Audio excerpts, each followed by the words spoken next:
Good morning. Good morning. Hey, all right. My name is Chris Seiple. I'm the president of the Institute for Global Engagement. We are a nonpartisan think tank with legs that promotes sustainable environments for religious freedom worldwide. A think and do tank. What we do is religious freedom. We work in places like Central and South Asia, Northwest Frontier Province in Pakistan, Vietnam and Laos. In fact, going to Vietnam and Laos tomorrow morning, first thing. We do something that we call relational diplomacy, which is to say we work top down and bottom up transparently with the government and grassroots to fashion solutions that are sustainable in that environment, because we try to operate at the intersection of culture and rule of law, sensitive to the former, consistent with the latter. If you are old-fashioned, as we try to be, we also think that you should think before you do, and therefore we're in the education business. We happen to be a Christian organization, and we believe that all faith groups should understand their own faith and wrestle with it and practice it at its deepest, best, and therefore we have programs to educate and equip Christians about how they engage the world. Can they engage the world thoughtfully, innocently, such that they contribute to solutions on the ground, working with other faiths? We also have a program and a center called the Council on Faith and International Affairs, which is under whose auspices we are sponsoring or co-sponsoring the conference today. CFIA, the Council on Faith and International Affairs, is a multi-faith organization, and I stress the word multi-faith. Interfaith is a good word, don't get me wrong, but interfaith to some extent connotes a touchy-feely, let's cooperate and all roads graduate, and watered-down approach that sometimes doesn't get us too far. A multi-faith perspective suggests that we need to name and acknowledge deep differences, and that because we take our faith tradition so seriously, we can respect and indeed love our neighbor and work across deep differences and tackle tough, pressing global issues and come up with solution sets that work. So the Council on Faith and International Affairs is a multi-faith organization to create a context in which we can discuss these key issues. That's why we're here today. That's why we publish the only journal of its kind, the Review of Faith and International Affairs.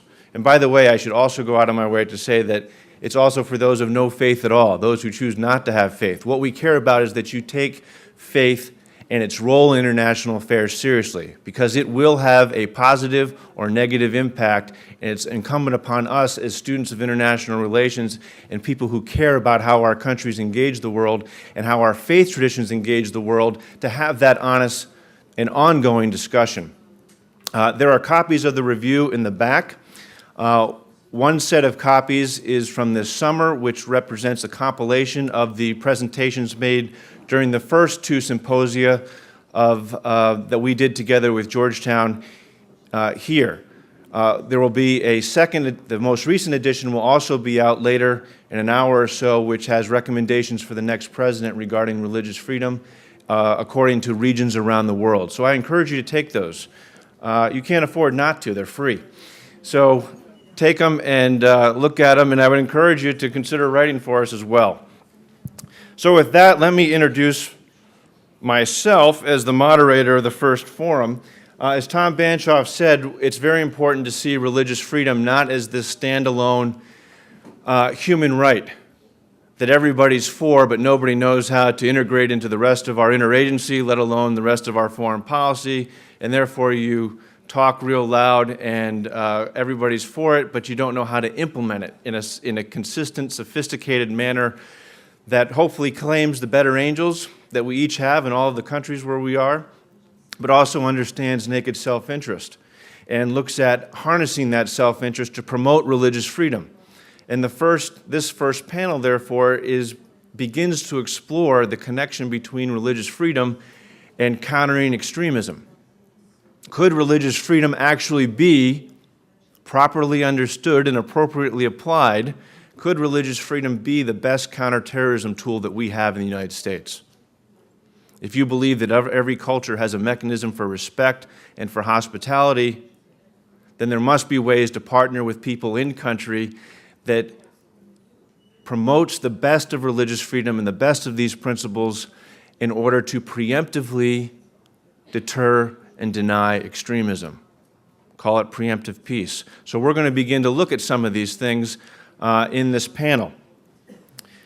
With that, I'm going to invite Dr. Keith Pavlischek and Dr. William Schulz to the panel, and I'm going to introduce them as they come up. First, you will note that Senator Rick Santorum is not here today. Just as of yesterday, he had to cancel. A family member of his, a child of his, is very sick, and his place is with his daughter in the hospital, and we have to allow for that, obviously, and pray for his family and his daughter in particular. I do want to read a statement that he wanted me to share with you, and that is this. I deeply regret having to miss this important conversation. Religious liberty concerns were some of my most important priorities in the U.S. Senate, and I have continued to be active on these issues since leaving the Senate in 2007. I am pleased to engage my concerns as a fellow at the Ethics and Public Policy Center and applaud their commitment to addressing these issues thoughtfully and thoroughly. Rick Santorum will be an advocate for religious freedom for as long as he breathes, and we look forward to inviting him to future forums on these subjects. His able-bodied substitute is a former Marine, and we're partial to Marines, at least on this dais, as one myself, is Dr. Keith Pavlischek. Keith is a senior fellow at the Ethics and Public Policy Center and directs the program on protecting America's freedom. He's the author of John Courtney Murray and the Dilemma of Religious Toleration and publishes widely across the board. If you take this issue seriously, you've seen Keith's writings. Before, he was a longtime director of the Civitas program on faith and public life, a Pew Initiative, and as I mentioned, he has spent 30 years in the United States Marine Corps. In particular, in the last 5 years, he served at the National Security Agency, he's been in Bosnia, he's been at CENTCOM, U.S. Central Command, in Iraq, and has been and served in the Office of the Director of National Intelligence. He also has a son who is a second lieutenant in the United States Marine Corps, as I have a brother who carries the same title. So somebody who knows about national security and the interaction of religious freedom there too. Joining him on the panel is Dr. William Schulz. Dr. Schulz is a senior fellow at the Center for American Progress here in Washington. He focuses on human rights policy and religion and public policy. He is the former executive director of Amnesty International from 1994 to 2006. So he has been at the forefront of providing a voice for the voiceless worldwide. And there's nobody better qualified to speak about religious freedom from a global perspective. He is the author of 2 books, In Our Own Best Interest, How Defending Human Rights Benefits Us All, and a second book, Tainted Legacy, 9/11 and the Ruin of Human Rights. Dr. Schulz is also an ordained Unitarian Universalist minister. He is the chair of the board of the Unitarian, we former Marines, you can't take us too far. He's chairman of the Unitarian Universalist Service Committee, a member of the Council on Foreign Relations, and a member of the board of the National Committee for Responsive Philanthropy.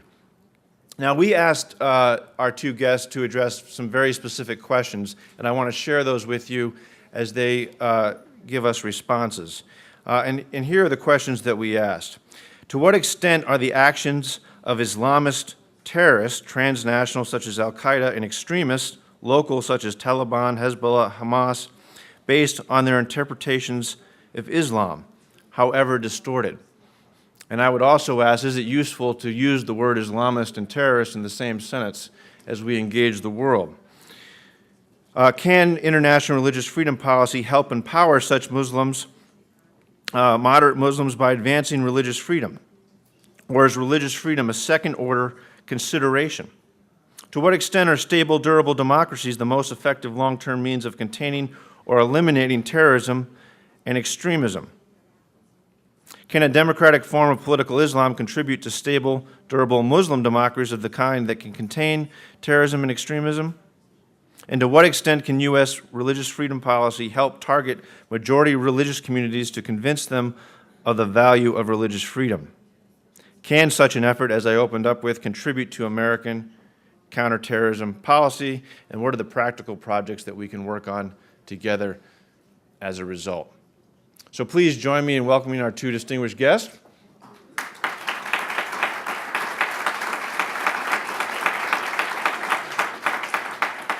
And I'm going to turn the floor over to Dr. Schulz to speak first, and then to Keith. Thank you.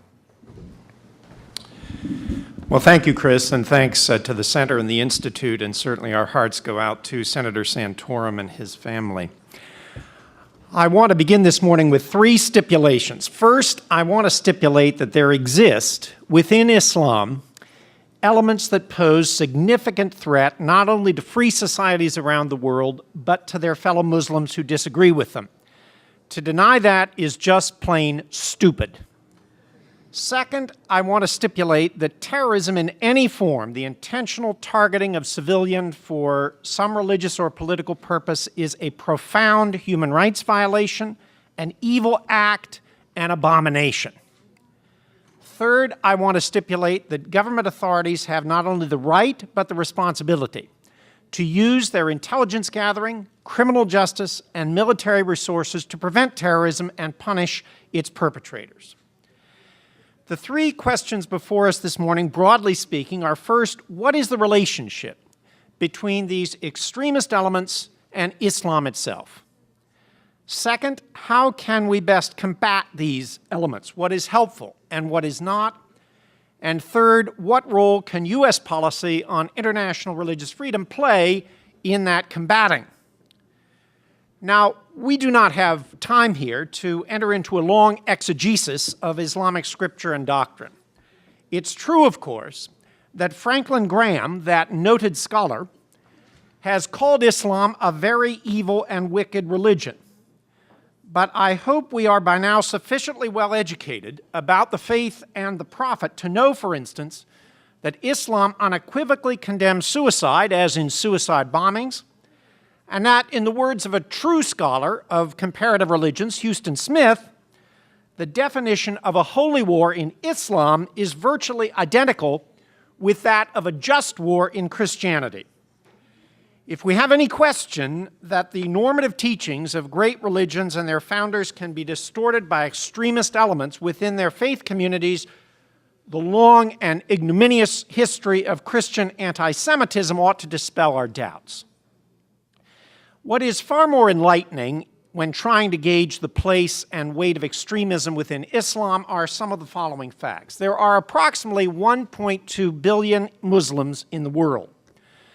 Of the countries with the 5 largest Muslim populations, Indonesia, India, Bangladesh, Pakistan, and Turkey, representing more than half that population, all 5 are vibrant, if imperfect, democracies. And all 5 contain outspoken Muslim leaders, both secular and religious, who have denounced extremism. The claim, therefore, that Islam inherently is incompatible with democracy is disproven by more than 600 million Muslims who live in democracies. More importantly, while it is true that large percentages of the populations of Muslim countries have an unfavorable view of the United States today, that was not true 8 years ago. In the year 2000, for example, 75% of Indonesians held a favorable view. It is not true that the majority of Muslims rejoiced on 9/11. And it is not true that a majority of Muslims today are sympathetic to terrorism. I'll give you just one dramatic example. The Center for Public Opinion, on whose advisory board sit John McCain and Bill Frist, among others, conducted a survey in 2007 of opinion in Saudi Arabia. Now, if any country might be suspected of harboring terrorist sympathizers, it's Saudi Arabia. But even there, the center found that less than 10% of Saudis had a favorable opinion of al-Qaeda, and only 15% a favorable opinion of bin Laden. Even Richard Pipes, who can hardly be considered a softy on Islam or anything else, estimates that no more than 10 to 15% of all Muslims condone terrorism. So let's assume for a moment that Pipes is right. That doesn't mean, of course, that there are 120 to 180 million active terrorists running around, because if there were, we'd have bombs going off 24 hours a day. But let's assume that something like that number are sympathetic to terrorism, constitute the terrorists' retinue. Well, here is one undisputable fact that we know from studies of terrorist movements like the IRA or the Shining Path or Abu Sayyaf in the Philippines. In addition to using your intelligence, police, and military resources to go after the terrorists themselves, you've got to convince their sympathizers, who hide them, finance them, promote them, and provide them a pool of recruits, to abandon them as well. Ironically enough, Mao Zedong is helpful here. Guerrillas are the fish, he famously said, and the people are the sea. You've got to both catch the fish and dry up the sea. So how do we do that? Well, first, I'll tell you what I think doesn't help. It doesn't help to conflate all uses of terror by Muslims, whether in Bali or Beslan, by Hezbollah or Hamas, by al-Qaeda in Mesopotamia, or the Ayatollahs in Iran, as the same. This is as counterproductive as assuming that the IRA, the Shining Path, the Christian Identity Movement of Timothy McVeigh, and the bombers of abortion clinics are all motivated by the same thing simply because they're all Christian. The fact is that the roots and manifestations of terrorism are complex, and only by understanding the differences can we hope to defeat it. It doesn't help to use inflammatory language and tactics that both exacerbate the fears of Americans and offend the very people we're trying to persuade to stand up to the terrorists in the first place. Let's take the controversial film Obsession, Radical Islam's War Against the West, a film that is ostensibly designed to warn Americans of the danger we face through the use of an unrelenting pastiche of clips of extremists spewing their hatred against the West. Some vendors have refused to distribute the film, fearing it will provoke unwarranted hatred against Muslims. The trailer for the film includes Sean Hannity decrying the threat not of radical Islam, but of Islam's war against the West, thereby smearing all Muslims with the same brush. Commentators in the film claim that the U.S. has been infiltrated by a radical Muslim agenda, that, quote, they are here to make Islam the law of the land, that we're losing the battle, and that radical Islam is far more dangerous than Nazism, despite the fact that in terms of Holocaust victims and war dead, Nazism was responsible for close to 12 million deaths, far more than anyone can credibly claim have died at the hands of Islamic terrorists. But even if everything the film claims is true, the point is that this approach makes it harder to defeat terrorism, not easier. If I were of a conspiratorial cast of mind, I would almost think that the makers of this film and their admirers were fifth columnists sent out by al-Qaeda to make its job easier. But then al-Qaeda didn't have to do that, because the third thing that doesn't help is for the United States to play right into the terrorists' hands. Now, don't get me wrong here. No matter how U.S. policies may have alienated the Muslim world, there is no excuse for the outrage of terrorism. But trying to spread democracy not through persuasion and example, but at the point of a gun, aligning ourselves with corrupt regimes in Egypt and Saudi Arabia, repeatedly violating human rights and the rule of law through torture and indefinite detention, the very rule of law in whose name we're ostensibly fighting the war on terror, all that hands terrorists a golden gift on a silver platter. So how do we combat Islamic extremism, particularly as it concerns religious freedom? Certainly the great Catholic theologian Hans Küng was right when he said there will never be peace among nations until there is peace among religions. The U.S., through the International Commission on the Commission on International Religious Freedom, as well as all of its other human rights mechanisms, must continue to identify and deplore such things, as Indonesian President Yudhoyono's restrictions on the practices of the Ahmadiyya sect of Islam, or Iran's torment of the Baha'i, or Saudi Arabia's harassment of Shias and of non-Muslims, particularly among the 7 million foreign workers. Indeed, the truth is that for all the Commission's noble efforts, the U.S. has repeatedly failed to make religious freedom a policy priority, failed to utilize the power authorized by the International Religious Freedom Act to prohibit visas to religious persecutors, for example, or to restrict economic and security assistance to gross violators. But even if every government that countenanced discrimination against religious minorities were to suddenly undergo an epiphany of enlightenment, that in and of itself would not mitigate the attractions of terrorism to the terrorist regime. After all, religious freedom at its most absolute incorporates not just negative liberty imperatives, such as do not persecute other religions, but positive liberty opportunities, such as demonize those who disagree with you. And many of those positive liberty opportunities are, of course, ones that we do not like.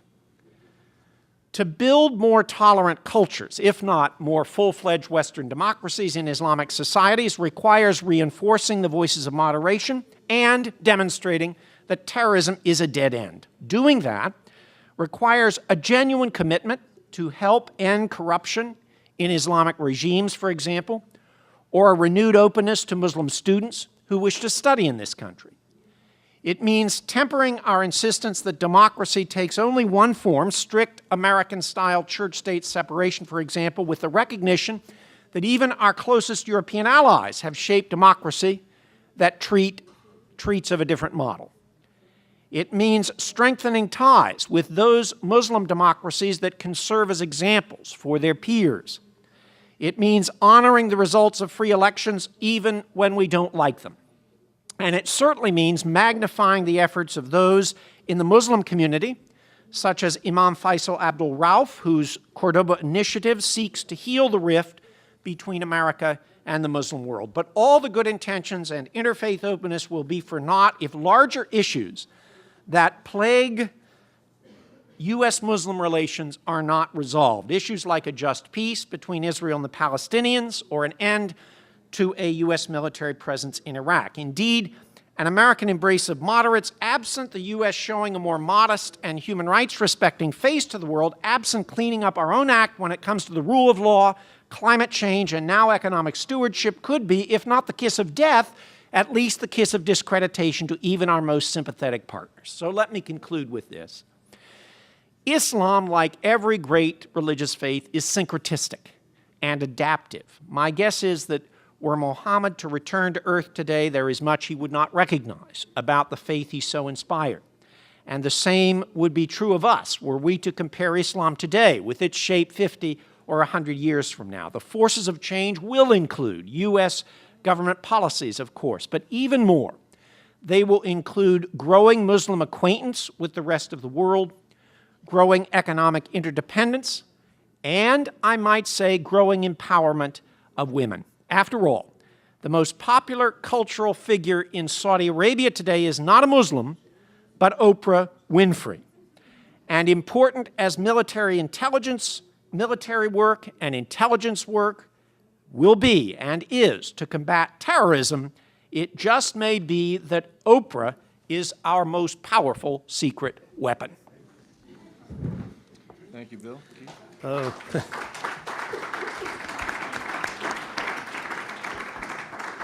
Thanks. If Senator Santorum, if it wasn't truly an emergency, Senator Santorum would be here. So I'm sorry to disappoint those of you who came particularly to hear Senator Santorum, and also to disappoint those of you who might be here to protest his presence, because he gets a lot of that.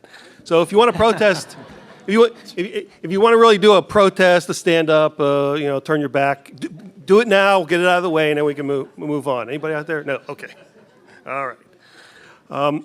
And so I found myself scrambling at the last minute to turn. Rick and I have obviously talked about these issues, and so I scrambled yesterday to turn a few broad talking points into something coherent. And if it's not coherent, it's because I wasn't able to crank it out in enough time. I've got 5 points, and then I look forward to discussion. First, we make a profound strategic and policy mistake if we try to understand Islamic terrorism merely as the consequence of political or sociological factors. The Arab-Israeli conflict, U.S. interventionism or military presence in the Gulf, rebellion against Western cultural colonialism, poverty, alienation, and the sort. Such a reductionistic understanding and analysis fails to do sufficient justice to the religious, theological motivations and justifications for Islamic terrorism. Indeed, such a perspective will tend to blind us to the role religious obligation plays in justifying violent jihad. Let me suggest a radical antidote to such reductionism. Are you ready? Read what the Islamic terrorists actually tell us and take seriously their justifications for violent jihad on their own terms. Let me recommend a good place to start is with this book, Warrant for Terror, The Fatwas of Radical Islam and a Duty to Jihad by Shmuel Bar. What I find particularly striking about this is the way in which traditional Islamic prohibitions against attacks, for instance, on elderly women and the sort, are justified, so that in their own mind, they are not really attacking non-combatants, for instance. So in other words, once you get inside the logic of the system is they justify on the basis of the Quran and the Hadiths and other traditional canonical sources, what we call acts of terror, but they just see it as a just attack on who are really those who are legitimate combatants. Second point, or second point for question or discussion. We have to ask ourselves frank questions about why so many of our academic and foreign policy elites have such a hard time taking seriously the notion that Islamic terrorists might actually be acting out of religious obligation. We might want to have a highbrow discussion over whether so much modern Rawlsian-inspired liberal political theory is all that helpful on such issues. I don't think that this sort of contemporary liberal political theory is all that helpful, and it may be a part of the problem. But time is short and such discussions are long, so let me suggest a middle brow interpretation that gets to the point. A decade ago, Stephen Carter of Yale Law School, I think, nailed the problem in his popular book, The Ethics of Disbelief. Carter, writing almost exclusively about domestic church-state issues, suggested that a great deal of the problem he confronted personally and professionally was that so many academic and policy elites tend to think of religion as a hobby, somewhat analogous to building model airplanes or collecting stamps. Now, for folks who are culturally and intellectually and personally disposed to think about religion in this way, it creates too much cognitive dissonance, as they say in the classroom, to come to grips with the notion of non-trivial religious obligations, much less religious obligations that might have profound and extensive geopolitical implications. The instinctive way of thinking about this seems to be that while some folks go to the driving range or country club on Sunday morning to meet friends and maybe find a spouse, others meet with fellow stamp collectors or model airplane builders, while others go to church, etc. But what does any of this have to do with creating an obligation that would extend into politics or society, much less an obligation to strike at the infidel?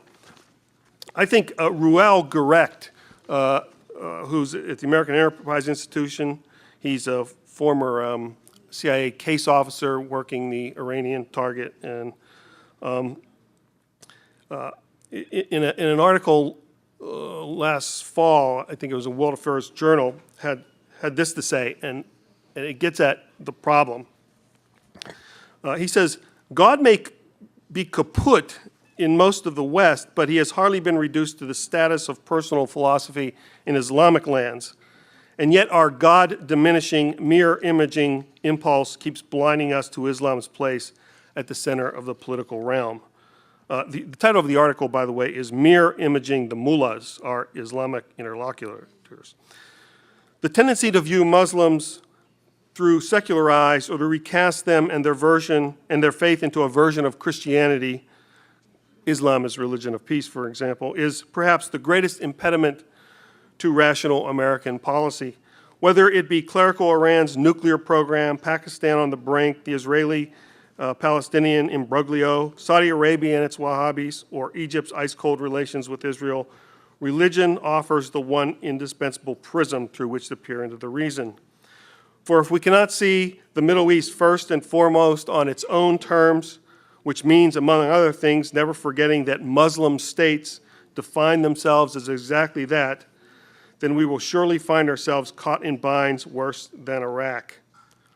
He goes on to say that in 9 years, from 85 to 94, that I spent in the Central Intelligence Agency working on Middle Eastern issues, especially on the Iranian target, he says, I cannot recall a single serious conversation about Islam as a faith, and about why a glimpse of the divine inspired an entire generation of young Iranian men to draw closer to God through war and death. The CIA, like the State Department, is a secular institution where officers typically do not discuss their faith, or more to the point, lack thereof, or the faith of others. Friends at Langley tell me that even today there remains little sustained attention to the question of how believing Muslims, country by country, view the outside world, or how Saudi-supported militant Salafi teachings have gobbled up mosques and religious schools and so forth. More broadly, he continues, Westerners tend to assume that, like themselves, well-educated Middle Eastern Muslims possess too much common sense for religion to determine their political behavior. People naturally associate with their own kind, secularists with secularists. Westerners usually don't seek out devout Muslims, at least not for long.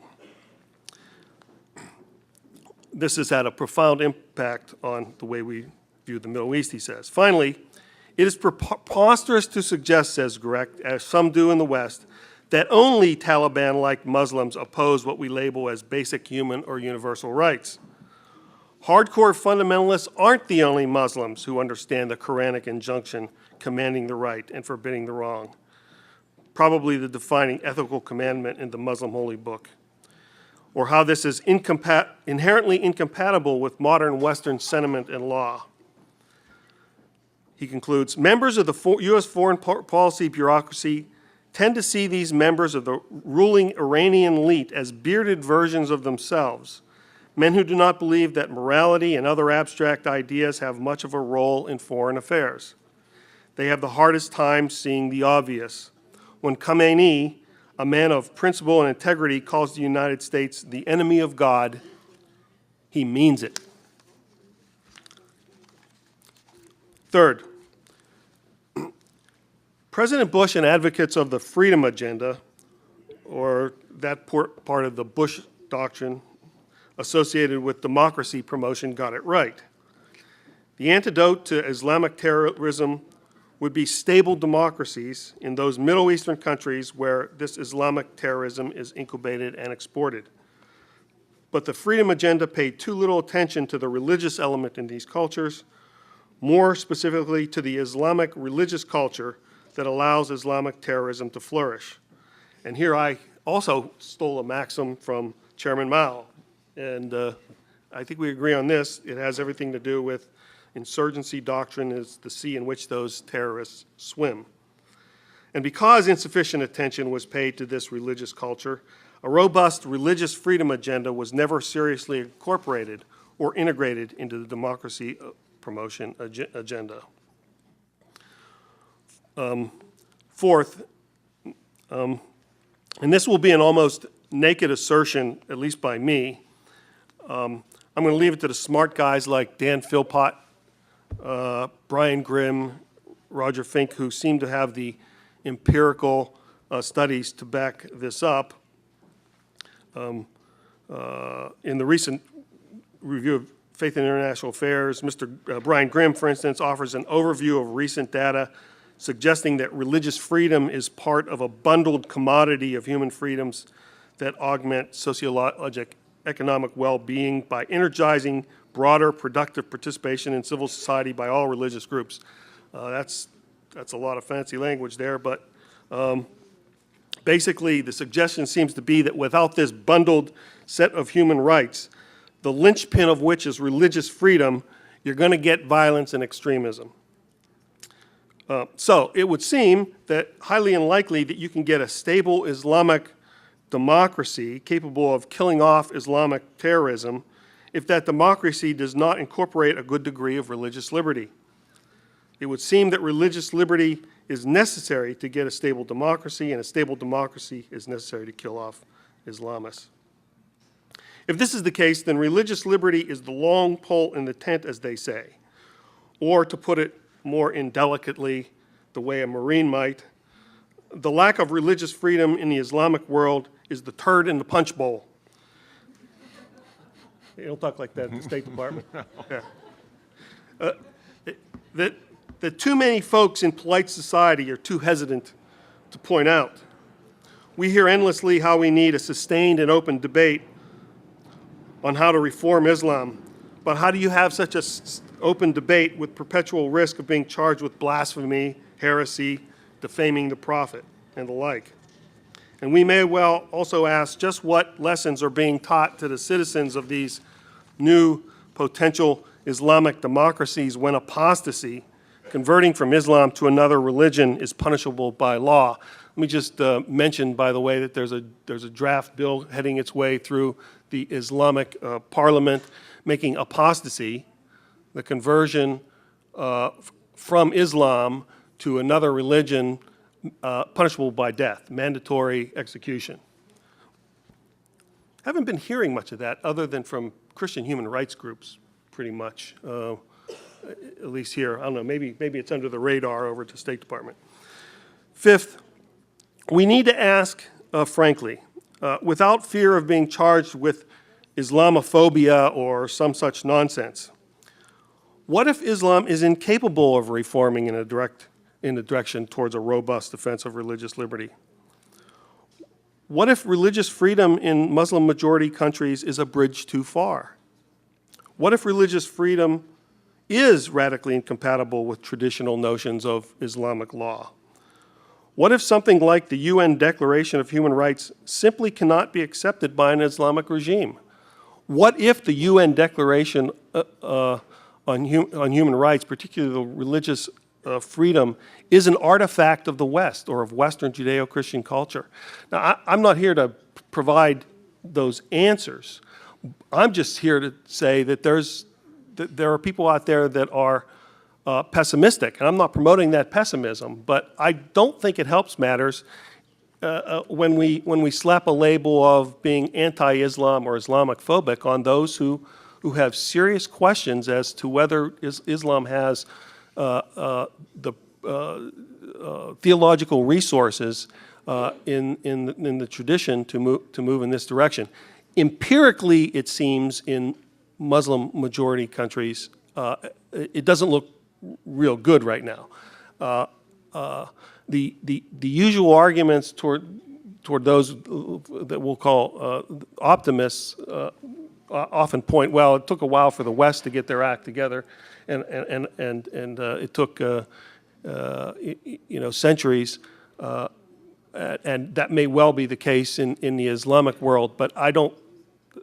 That doesn't seem to address the more fundamental issues as to whether that's an inevitable development of human history or whether that is a cultural artifact or a cultural development.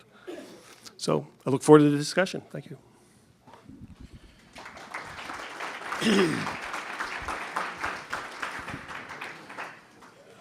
Thank you both. I think I saw both of you scribbling notes furiously as the other spoke. So maybe 5 minutes for one to respond to the other, and then we'll open the floor to questions. Please be thinking about your questions, and we need to close by probably 9:57 to get the next panel up here by 10. Bill. Well, I don't think I need 5 minutes. Let me just make a couple of comments. I certainly don't in any way disagree with the notion, for example, that stable democracies require attention to the religious motivation of those who may try to destabilize them. I don't disagree that religious liberty is absolutely critical to the long-term establishment of a human rights respecting regime. My problem with some of the comments that Keith has made is this. There is no question but what Islamic terrorists are motivated in good measure by their understandings of the religious imperatives and injunctions. There's no question about that. And I think that if there are serious scholars who deny that, they're being foolish. The question is this. It is highly unlikely that we in the West, most of whom come from other religious traditions than Islam, are going to convince those religious extremists that they're wrong. That's not a very smart strategy, I don't think. In fact, I think it's absurd. People who have a totalistic view of their religion, whether they be Islamic, Christian, Jewish, Hindu extremists, are not convinced by rational argument, for God's sake. So the question is, what do we do about this problem? Well, I think we don't say, as apparently Dr. Gerecht has said, that, quote, an entire generation of Islamic young people are terrorists. That's simply not right. That's simply not true. So what do we do? And I think what we do is recognize that while, yes, many of those who are actively engaged in terrorism have religious motivations, what we do about it is we dry up the sea. We do everything we can to convince, both with our arguments and with our actions, to convince that much larger set within Islamic societies that the terrorists are dead enders, that terrorism is not the productive way to go. This has worked in every society that has successfully combated terrorism, from Northern Ireland to Peru to any number of other contexts. This is the way to defeat that. So we can ask the question, and neither one of us, in fact, no one in this room knows whether in the long run Islam is incapable of reforming itself. I think it's foolish not to attend to the 600 billion Muslims who live in democratic countries, but I can't assure anyone that in the long run Islam is capable of reforming itself. The question is, what do we do about it now? What do we do? And certainly I would not in any way suggest, as Keith's first point indicates, some people suggest that this is only a political problem.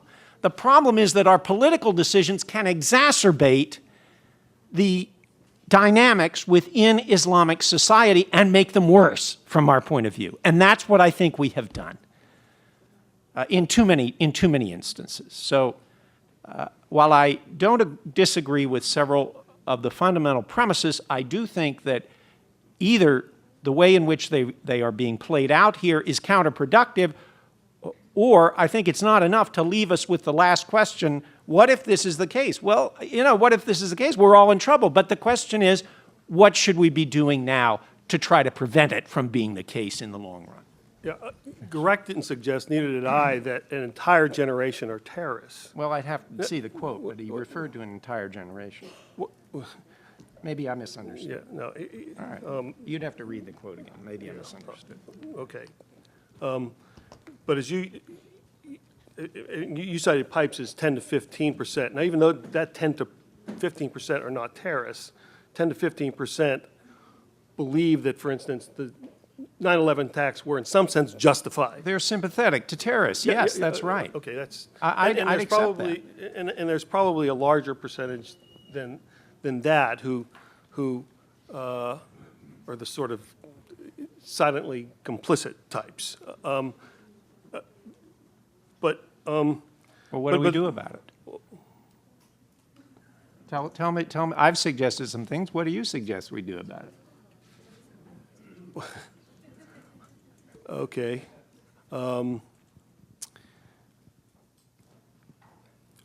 I suggested at the end that a more aggressive policy to force the issue of religious freedom, and there I think we agree. I mean, what I was suggesting there is that if you believe that there is some sort of connection between robust defenses of religious freedom and human rights, and those human rights and stable regimes, right? You know, and you say that, well, it's going to be really hard to get there on religious freedom, then you're going to continue to have this very small minority that will have profound impacts. You know, I mean, you've read Mao. You know, you don't need more than 6% of radical extremists in order to have profound implications both for the West and for Islamic countries. And then the final point is just about, I mean, I sort of just glossed over this. What is the pedagogical effect of the law when you have civil sanctions related to apostasy and blasphemy? That's the sea in which those who want to take the jihad to the West, right, swim in, right? And so another anecdote. You mentioned Egypt, for instance. Now, Gerecht himself, for instance, argues that we ought to just, be more aggressive in democracy promotion in Egypt. But the counter response to that is you don't get to go straight from, Mubarak to liberal democracy. You're probably going to go through the Muslim Brothers, right? And if you're going to get the Muslim Brothers in Egypt, you're not going to get liberal democracy. And it is going to be very unpleasant, not just for the Copts, not just for religious minorities, but it is going to be draconian for women. It's a backstep. So if you ask me, what would I do in Egypt? Well, I think I'm going to punt on that one. But what I recognize is the Muslim Brothers, let's say that they're not Khomeinists and they're not Al-Qaeda types. And in that sense, we might want to say they're not terrorists, right? But this is still a very oppressive, and are we allowed to say evil, group that would oppress women and deny basic human and civil rights to non-Muslim peoples. Now, that's the sea in which the terrorists swim. That isn't the sea.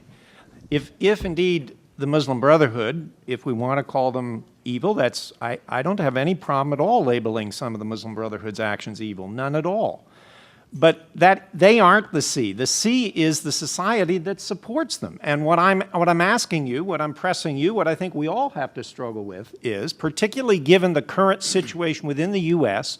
and its own history and its own actions of late and its reputation in the world today, the question is, how can the U.S. be most effective in drying up the sea, or at least changing the saline valences within the sea, so that either the Muslim Brotherhood adapts, as other extremist groups have in the past adapted when they had power and had to actually make decisions, or so that more democratic forces, Saad Ibrahim, people like that within Egypt emerged. That's the critical question. Let's go to questions. I want to provide a brief anecdote myself that might bridge some of these things, but the father in the back will be first. If we could bring the microphone over here, and I'll share this anecdote. We work in the Northwest Frontier Province, Peshawar, and the tribal areas in the town of Banu. And Peshawar is where Al-Qaeda and the Taliban were founded. So this is kind of ground zero in the sea, if I can mix and match metaphors. And it's a conservative Pashto culture, which is very different than the Arabic terrorist culture. I don't equate the two, but that it's portrayed, for example, in the movie Obsession. And in fact, many people in the non-Arabic world are offended by the Arabization of their faith sometimes when they travel to Mecca and the Hajj. I get this from experience of having traveled there to northwest Pakistan 3 times in the last 3 years. And what my friends there tell me is they're very interested in the concept of ijtihad. Ijtihad takes its meaning from the root jihad, which is struggle. Struggle can be an internal spiritual discipline. It can also be a just war. It can also be hijacked to validate terrorism. Depends on where you're coming from and how you understand it. But ijtihad means reinterpretation of Al-Quran Kareem, the holy text. We shouldn't be using words like reform. That is understandable in our own context, but when we use reform and reformation, we insult Islam with our Christian analogies, although that's important for us to understand. So the way we work in this part of the world is we're funding students, 36 right now in the town of Banu, to get an education. And that's important because education is an alternative to extremism in a part of the world where 40% live below the GDP line. It's not an excuse, but that's a fact. And there's a 26% literacy rate, 3% among women. And part of our holistic educational program is that they understand and think through and articulate what does respect for the other look like in the context of Pashto Muslim culture. And that's a very different discussion than other parts of the world. The point is that you encourage those discussions at the local level, and this is where the best of faith defeats the worst of religion. Now, I'm not going to tell you because of our efforts in this one town, the neo-Taliban and the Taliban are going to go away tomorrow. And there's still bad guys out there that we got to kill before they kill us. But at the same time, the question comes back to how do you drain the sea? And how do you come alongside the best of faith within that tradition as those people work to reclaim it for themselves? So, Father. Thank you very much. I am Vladimir Fyodorov, Archpriest of the Russian Orthodox Church from St. Petersburg. From my experience in Russia, I'm sure that terrorism has no religious roots, because in the 19th century it was a strong terrorism in Russia without religious roots. It was just materialistic terrorism which prepared our October Revolution. And the problem, I think, the terrorism misused religion. And if you speak about 10–15% of potential terrorists, maybe we should speak about fanaticism, people who were misused. And now we come to a psychological problem and educational problem. How society can prevent this fanaticism. And I think we should speak not only about Islam. We have fanaticism also in Orthodoxy and in other religions. And the question is, what is an instrument for society? And I think it's education. And if we speak about freedom of religion, maybe the main point here is freedom of religious education. We should organize religious education. In many countries, we have this possibility. And the next question, what for model? It's another thing.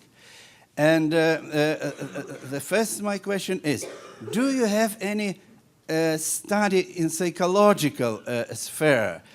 Because we began in Russia to study psychology of ethno-religious conflicts. It would be very nice to know, do you have any psychological researches in this aspect? The second question, what about religious education in USA if we think about this problem? And the third question, what for education? To what culture educate we children? Tolerance or political correctness? For me, it's two opposite vectors, two opposite directions in our culture. Tolerance educate us to be in peace with other symbols, with other religions. And political correctness says, please away all religious symbols. It's dangerous. Caricature, sure. It's dangerous, and so on and so on. It's two different types of culture, education of culture. Okay. Is it right or not? Thank is you. There any discussion in this aspect? And then, no, excuse me, there are some. Okay, we'll start off with this easy threefold question. And if you could identify yourself, too, I want to make sure we get some other questions. We might just take a bunch in a row and let them respond as we approach our 10 o'clock deadline. Okay. Do you want to respond, please? Oh, Yeah, I want you to respond to yeah, that one. listen, I'm all for education. I mean, let's open up Unitarian Universalist schools in Saudi Arabia. Let's open up Presbyterian and Roman Catholic schools, and let's open up churches and Sunday schools. I mean, of course, to pose the question that way is preposterous. Why? Because you're not allowed to do that, right? Or try Egypt. How about, you know, full rights to evangelize in those frontier provinces? How about setting up churches there? How would that get you? How far would that get you? I mean, see, the minute you ask these questions, which to us seem, yeah, free exercise of religion, right to proclaim and to change your faith, right? The people that are going to counterattack you on that are not necessarily the terrorists. They may be the trigger pullers, but the opposition is going to be met by that sea in which the broader terrorists swim. In other words, those that are seeking to deny what we understand that you and I share and believe as basic human rights, I'm not saying that they're necessarily terrorists. I'm saying that that's a pretty oppressive and at the end of the day an authoritarian viewpoint, right? That gives aid and comfort for those that go a little bit further and saying, well, why should we just deny them citizenship? Why shouldn't we eliminate them entirely? So it's a sort of defining moderate down, so that if you're not a terrorist, now you're a moderate, even though you deny people basic human rights, like the right to change your religion, or to proclaim your religion, or to set up churches and publicly worship. How do people get to deny those basic human rights and still get to be called moderates? Well, I think there are huge numbers of Muslims who, yes, there certainly are some of our understandings of human rights that the so-called moderate Muslims may well dispute, but there are vast numbers of them that are not. I would remind you, for example, that the reason that Saudi Arabia sustained on the ratification in 1948 of the Universal Declaration of Human Rights was because they had a different view of the Declaration's one article on marriage, yes, and we certainly disagree with them on that.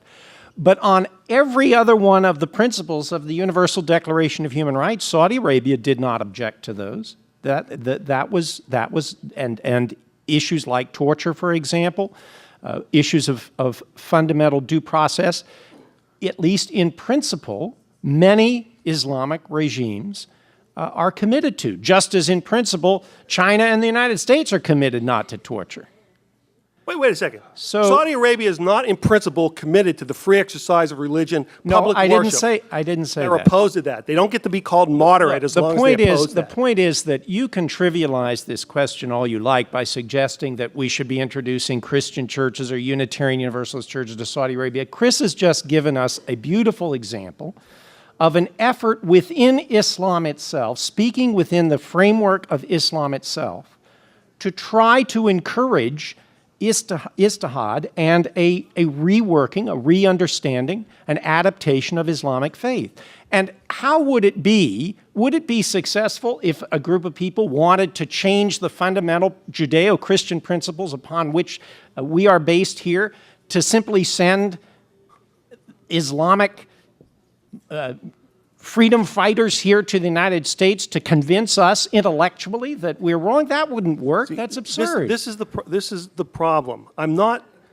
All I'm doing is suggesting that there's something perverse about opposition in a regime, principled opposition to a regime, to the free exercise of religion. I agree with that, but you're not suggesting what we do about it. And what I'm trying to get to, and I think that we're ready for the next question, I think. Okay, we're going to take 4, 5 questions. They got to be one sentence, okay?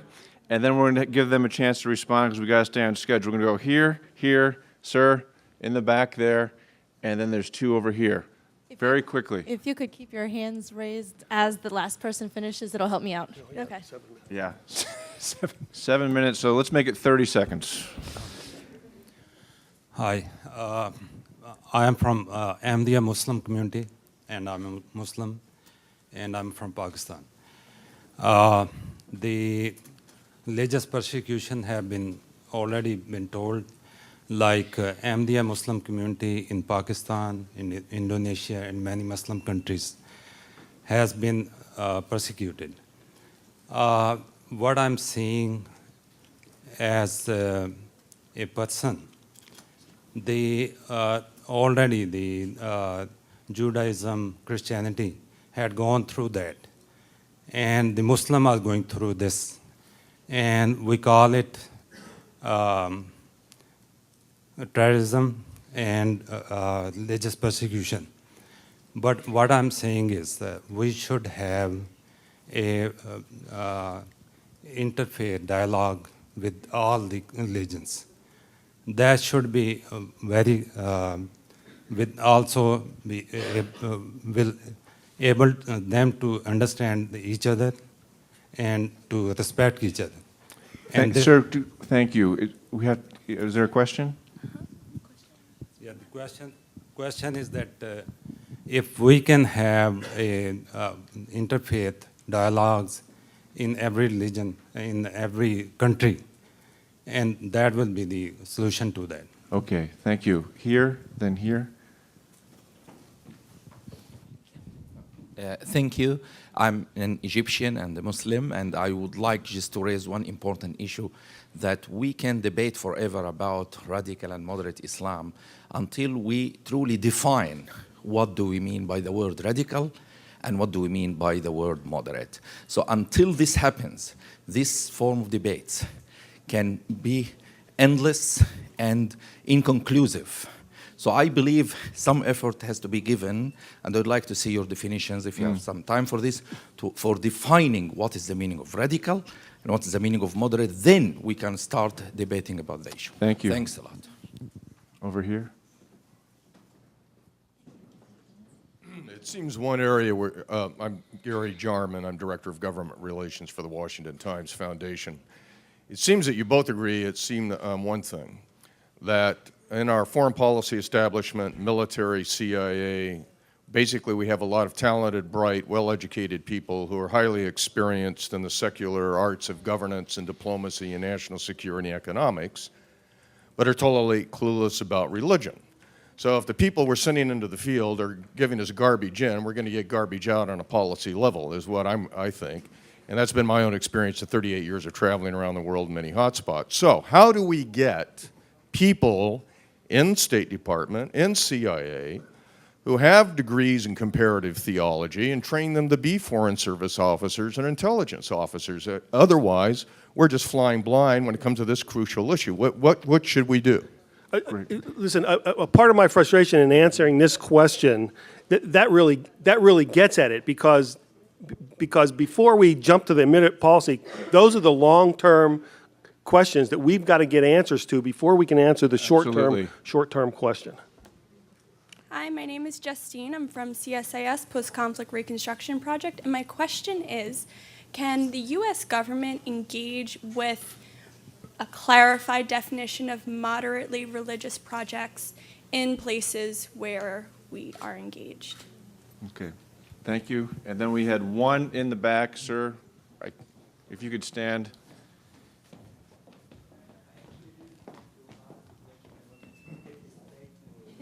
As long as it's 30 seconds. Okay, the statement is from the deputy head of the Islamic community of Serbia, so I have some authority to engage with you. Thank you. And for me is basically, I don't see any hope in any engagement from the platform that Keith provided here. What I want to see is the capacity of America not only to tell, but to listen. And I want to see the capacity of America to engage. I don't want to see within which the terrorist fish is swimming be equated with the collateral damage at some later stage. And there is a big fear of that in me, observing what is happening in Iraq and Afghanistan. And if for us, because the recipient of the terrorist action today is a Muslim community. Most of us are daily dying in Iraq and everywhere else because of the stupidity of our so-called brothers. And I think that we have to engage together, not telling each other, you will do this and I will do that, but find a common zone how to deal with the problem. And then we will be successful. Thank you very much. Thank you. Tom Farr, we're right at time. Do we have time for a brief response? Okay, thank you. Is brief?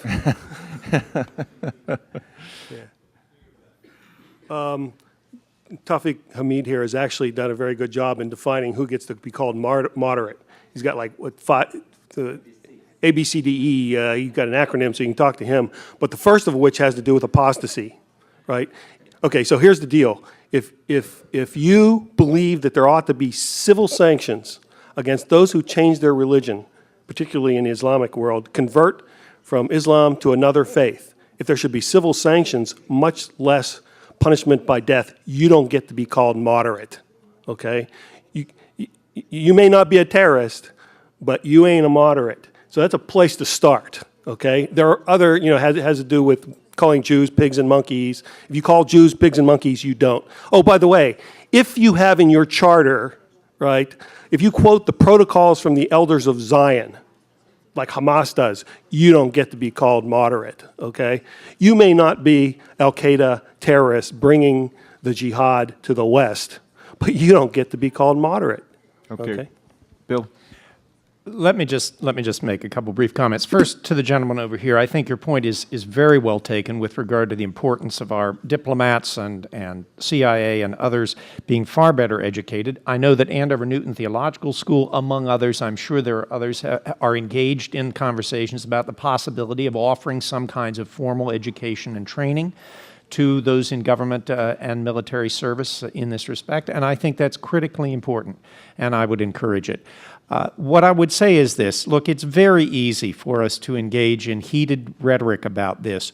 No one here, I suspect in this entire room, disagrees that people who wish to change their religion should not be punished for that. The question is, how do we drill down to understand the full complexities of these issues? Our Orthodox Russian priest friend, for example, pointed out that much of the terrorism that plagued Russia was of a secular nature. It would be silly back in the 1880s and early 1900s to lump those who killed Alexander II with those who were responsible for the crimes that Sacco and Vanzetti several decades later were convicted of, whether erroneously or not. It's silly to do this. We are better than that. We are smarter than that. We're meeting at Georgetown University, for God's sake. We're smarter than that. And in order to defeat this threat, we have to be sophisticated, we have to be careful and rational about it, and work out detailed step-by-step plans to engage all elements of society. And the last thing I'll say is I would recommend a book by Imam Faisal Abdul Rauf, head of the Sufi community in New York, called What's Right with Islam, which lays out a step-by-step program to do exactly this. And the Imam is one of many within the Islamic community that are trying to move this process forward. Please join me in thanking our distinguished guest.